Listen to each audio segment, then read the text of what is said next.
কবি কেশৱ মহন্ত। আঘোণৰ কুঁৱলীয়ে বাট ভেটি কৰিছে আমনি, একোকে নুশুনি। কুঁৱলী নথকা হ'লে দেখিলোহেঁতেন বা বতাহোন বৰণীয়া ধানৰ আচল।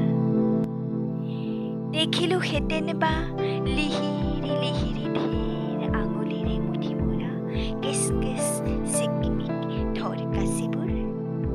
দেখিলোহেঁতেন বা খোপা বন্ধা মূৰবোৰ ওপৰলে তুলিবৰে সময় নোপোৱা।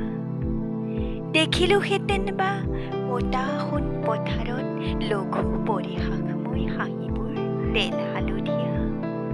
অলপ দূৰৰ পৰা নোচোৱাৰ ভাও ধৰি চাবওতো পাৰিলোহেঁতেন ইজাক নাৱনীৰ মাজতে আছিল নেকি সেউতীও মোৰ। আঘোণৰ কুঁৱলীয়ে বাট ভেটি কৰিছে আমনি, একোকে নুশুনি। তথাপিও নোৱাৰিলে গম ল'ব বাৰু এমুকুৰা তামোলৰ বিকৰঙা উঠে উঠে 17 বছৰ হোৱা মুকুল আঘোণৰ ডালিমী দাঁতত। ডাঙৰি বন্ধাৰ লগ বিচাৰি বেৰিঙা তেল আৰু হালধিৰ জাহ বুলি ঠেলা মৰা খিলখিল হাঁহি।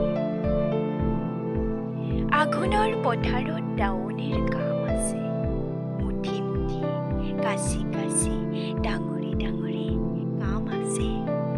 আঘোণৰ পথাৰত কাম আৰু কাম।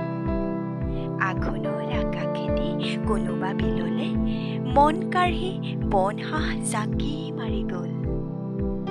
আঘোণৰ আকাশতো উৰুলিৰ ৰাগী আছে, ৰাগী আছে।